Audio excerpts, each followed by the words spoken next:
دو بندوں نے ساری زندگی میں ایک جیسے عمل کیے، ایک نے ایک مرتبہ زیادہ سبحان اللہ پڑھا اور دوسرے نے ایک مرتبہ کم سبحان اللہ پڑھا، تو جنت کے درجات جب ان کو ملیں گے تو ان کے بھی گھروں میں ایک دوسرے کے درجے کا فرق ہوگا، حتیٰ کہ یہ دونوں ایک ہی پھل کا درخت کھائیں گے تو اس پھل کو کھانے پر جس نے کم سبحان اللہ پڑھا اس کو لذت کم آئے گی، اور جس نے ایک دفعہ زیادہ سبحان اللہ پڑھا اس کو اسی پھل میں لذت زیادہ آئے گی۔ اس وقت احساس ہوگا کہ ایک مرتبہ سبحان اللہ پڑھنے نے کتنا فرق ڈال دیا۔ آج وقت ہے نیکی کرنے کا، جنت کے درجے بلند کروانے کا اور اپنے رب کے قرب کا مقام پانے کا۔ اس لیے عمل میں ہر وقت فکر مند رہیں، ایک نیکی کریں پھر دوسری کریں پھر تیسری کریں، نیکیاں کر کر کے اپنے جسم کو خوب تھکائیں، اس لیے کہ یہ جسم دنیا کی خاطر کئی مرتبہ تھکا، اگر نیکی میں بھی تھک جائے تو کیا بات ہے۔ اللہ رب العزت یہی دیکھتے ہیں کہ بندوں میں سے میری محبت میں، میرے قرب کے حاصل کرنے میں کوشش زیادہ کون کر رہا ہے۔ چنانچہ حدیث پاک میں ہے کہ اللہ تعالیٰ کو تین بندے زیادہ محبوب ہیں۔ ایک تو مسافروں کی وہ جماعت جو سفر کر کے کہیں قافلہ جا کر ٹھہرا،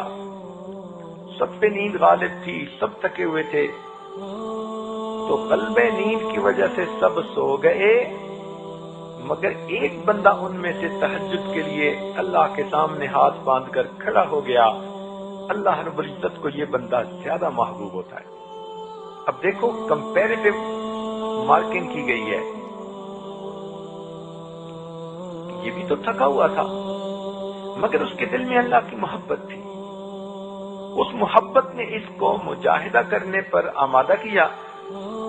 چنانچہ یہ سونے کی بجائے تہجد کے اس وقت کی اہمیت کو دیکھتے ہوئے اپنے رب کے ساتھ مناجات میں لگ گیا۔ دوسرا، ایک مجمع بیٹھا تھا، سائل آیا اور اس نے ان سے سوال کیا مجھے اللہ کے نام پہ کچھ دو، مگر پورے مجمع میں سے کسی نے کچھ بھی نہ دیا۔ جب وہ سائل واپس جانے لگا تو ایک بندہ اس مجمع میں سے چپکے سے اٹھا اور اس سائل کے ساتھ گیا اور دور جا کر اس کو پیسے اس طرح دیے کہ دائیں ہاتھ سے دیے تو بائیں کو پتہ نہ چلا۔ اللہ تعالیٰ کو یہ بندہ باقی سارے لوگوں کی نسبت زیادہ محبوب ہے۔ اور تیسرا، اگر مجاہدین کسی ایک جگہ کھڑے جہاد کر رہے تھے، دشمن نے زور ڈالا اور مجاہدین پیچھے کو ہٹے اور بھاگ کھڑے ہوئے، تو ایسے میں ایک مجاہد جو اپنی جگہ پر ڈٹا رہا اور اللہ کے لیے جہاد کرتا رہا اور اس نے کافروں کو روکے رکھا، یہ مجاہد دوسروں کی نسبت اللہ کو زیادہ محبوب ہے۔ تو اس حدیث پاک سے پتہ چلتا ہے کہ اللہ تعالیٰ یہ دیکھتے ہیں کہ بندوں میں سے نسبتاً زیادہ میرے لیے کون